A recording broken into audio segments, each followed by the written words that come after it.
Hey everyone, it's Xant. So, this long-form video is going to be about a topic I've found myself discussing a lot recently with the release of Genshin Impact. No, it's not another game bad cause Gacha bad video or something attacking Genshin in fashion or another. Instead, I'd rather discuss my opinions on what has made certain mobile games thrive while others are perceived poorly and inevitably lose the player base and community. To open with, a slight history on my mobile gaming past. I've been playing mobile games since around 2015, starting with Granblue Fantasy and Fate Grand Order. I didn't play a ton though, because at the time I was still really invested in Dota and more mainstream PC games. Fast forward to now though, in the last year alone, I've juggled Fate Grand Order, Granblue Fantasy, Girls Frontline, Azure Lane, Gunpla Warfare, Tales of Crestoria, Phantasy Star Idolist, Sinnoh, and that's only naming maybe half at most. Suffice to say, I feel like I've played enough of the big hits and big flops, so to speak, that I've seen the best and worst of what can be offered and still catch on and survive. I've also either participated in or led fan communities for these games in some form. Anyways, the reason that I bring this up is so you know I didn't just hop on the Genshin bandwagon here or sometime in the last year or so for mobile games.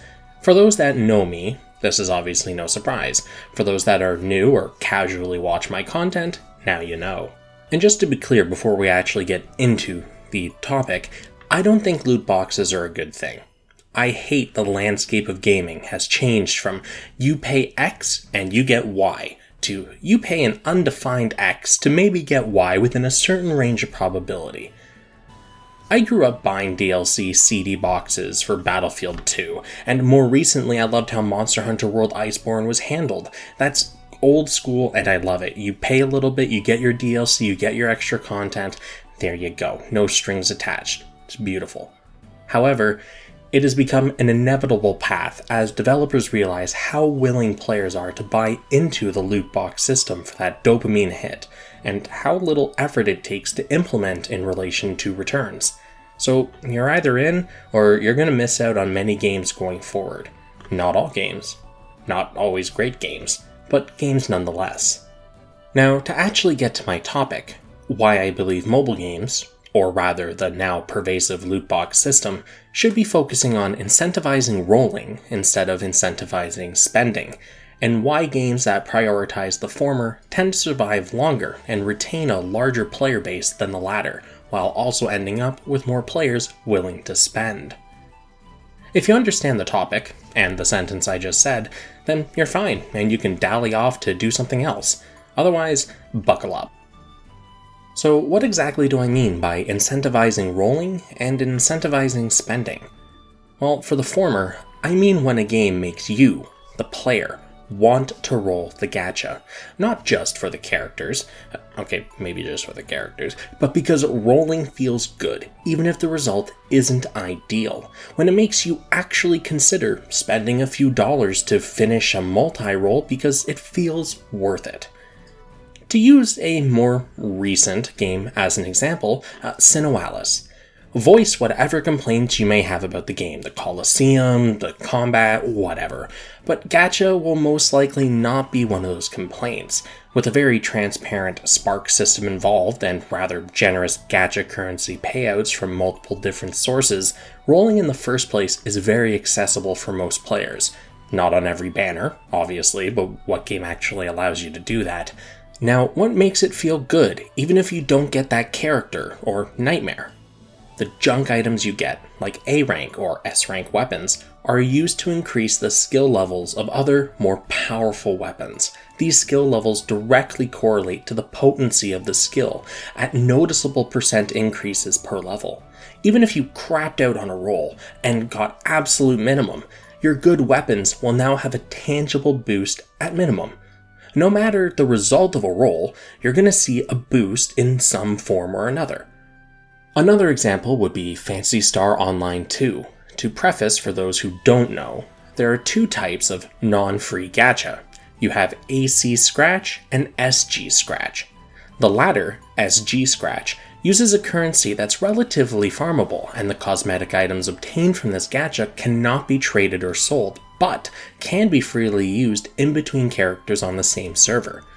The former AC Scratch, uses a real money only currency, or very rarely obtainable through campaigns or the like, to roll the gacha. In here, you also have cosmetic items, but included are a variety of items that affect gameplay, like weapon element modifiers and skill granting items. However, unlike the SG Scratch, this can all be sold on the player market. What does that mean?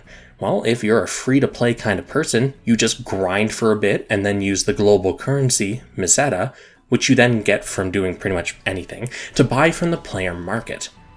If you're the kind of person who wants to spend money and roll, and you get trash you don't want, you can sell it on the market and use the earned currency to buy what you actually wanted to get. They also typically have a guaranteed pick ticket after 40 rolls, which compared to most gacha is super low for a guaranteed pity, and you can just pick whatever's in the pool freely.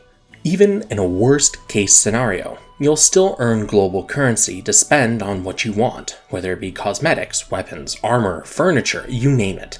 But rolling remains purely optional, even with the game-changing items available for money.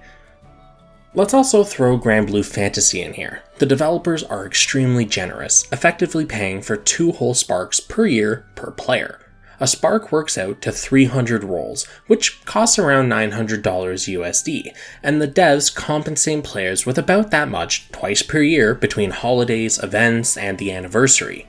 And also, twice a month, they double the base 3% SSR rates to 6%, and include a bunch of powerful characters that normally aren't in the gacha pool to incentivize rolling. And after rolling 300 times, if you roll 300 times, you can spark, and select a character that's on rate up from the pool of content. As for junk, it can come with a plus mark, which you can shift to other weapons or characters to boost their stats. If you roll a bad summon, you can reduce it to get quartz, which is used to upgrade tons of different types of content in the game. If you roll a duplicate weapon, you can use it to uncap other duplicates, or reduce it for stones, which are used to upgrade multiple rare weapons. And if it was a character dupe you get what's called a moon in return.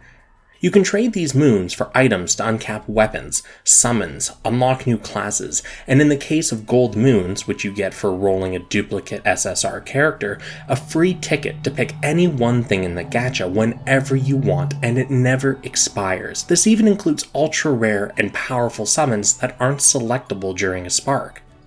So not only do the devs effectively give you enough free stuff to roll 600 times per year at minimum, they also give you many windows per year to roll at a 6% SSR rate. Junk has its uses across the board, and the devs give out pretty regular free rolls for players. I didn't even touch on roulette, which happens during different events and holidays where they just let you roll the gacha on them dozens of times. It's really cool. Now, I'm not saying these games are perfect. They have their own faults, and players dislike them for varying reasons. But the gacha has not been a complaint I've seen for them. I'm not saying nobody complains, because that's just not possible, but that the complaints about the gacha on these types of systems is much more muted and rare than for things like, let's say, Fate Grand Order, or more recently, Genshin Impact. In these games, junk you get during rolls typically has little to no use, and will end up ultimately recycled for minimal resource return. It feels like you're throwing away premium currency that doesn't yield the best result. Fate Grand Order's gacha is known to be the most vicious out there in the popular MOBA sphere. It has 1% SSR rates, and 0.8% of that is for the SSR to be the banner SSR, and there's no pity. A spark system exists, but it lays in mega whale territory, as you're required to obtain 10 blank Saint graphs, which you can only obtain one at a time per SSR copy of a unit after obtaining 4 duplicates of that unit. So at minimum, that means you need 15 of one SSR unit before being able to pick one freely. In Fate Grand Order's gacha, you can get servants, or characters, which are nice if you don't have them, or don't have your noble phantasm capped out. You can get event craft essences, which are equipables that can boost drop rates and damage and things like that if there's an event running, and of course there's the very rare, non-event but very useful craft essences. But beyond that, it's garbage content you'll break down for mana prisms. There's no real use for mana prisms to most players, as monthly restocking items don't cost much to get, and even more so now with daily mana prism missions. It may be useful for new players, but only briefly, and after that, it just stocks up with no end in sight. If I don't get the event craft essences, the very, very few rare non-event craft essences either, or new servants, there's nothing of value in my rolls. And since the game is rather stingy with giving premium currency outside of the anniversary, of course paired with the infamous rates, it's considered common to spend for that new unit you want. And I don't think that's right. Now, Genshin Impact. It has a 0.6% base SSR rate, and at max pity, that moves up to 1.6%. Now, it takes a long time to get enough premium currency, or primo gems, to do a 10 roll, and since most of the items you're going to get back will be junk that give minimal fodder experience, the only saving grace is the Stardust and Star Glitter you get for every item in your roll. However, since you can only obtain this Stardust and Star Glitter from rolling the Gacha, and premium currency gains are slow without the paid subscription, it will become a difficult to obtain resource once your beginner roll stash runs out. Due to the low premium currency gain, you're incentivized to spend a couple $100s per banner to hit the low pity numbers of 90 and 180. Now, 90 is a 50-50 shot to get the rate up SSR, and that failing, 180 will guarantee it. Of course, that doesn't include constellations, though optional they do make a unit very powerful, and of course you could also just get the subscription, since it's cheap and gives a large amount of primo gems over the course of a month, if you're patient.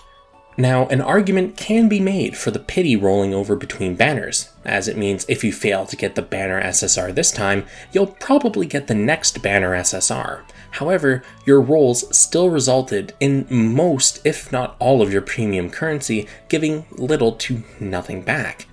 On one hand, you have games where rolling the gacha is advantageous. It can be done rather often, and or have even the bad rolls yield things you can use to noticeably increase your power, or use to obtain what you want.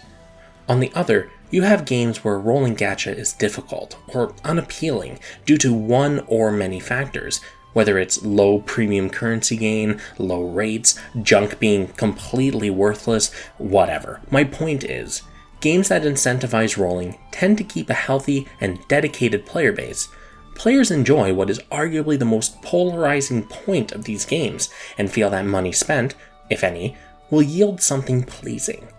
I found games that do this tend to have players not minding putting $1 or $2 in pretty often because it feels worth it, whereas conversely, games that incentivize spending tend to alienate many, as once the players have dumped the beginner's boon of currency and the game opens its doors to show the dollar sign, that's all she wrote, and players who aren't willing to spend play less and less, eventually dropping it or turning it into a login sim. For those that have been playing mobile games for a while, you may know whales don't stick around for long if the player base declines like that.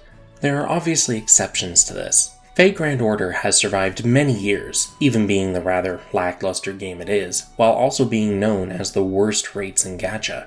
Genshin may very well also fall into this bracket and survive for a long time. Don't misunderstand me. I'm not attacking or promoting Genshin here, or Fate Grand Order, or any of the games that I've played or mentioned.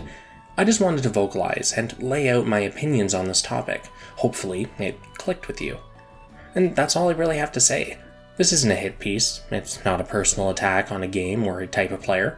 All I wanted with this was to put this out there as someone who's played many games, been in many communities, and seen firsthand how they have flourished and collapsed.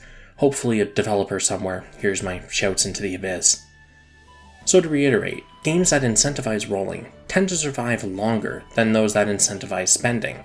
If you disagree, feel free to leave a comment below. I won't promise that I'll respond, but know I'll at least read everything. And with that, peace out.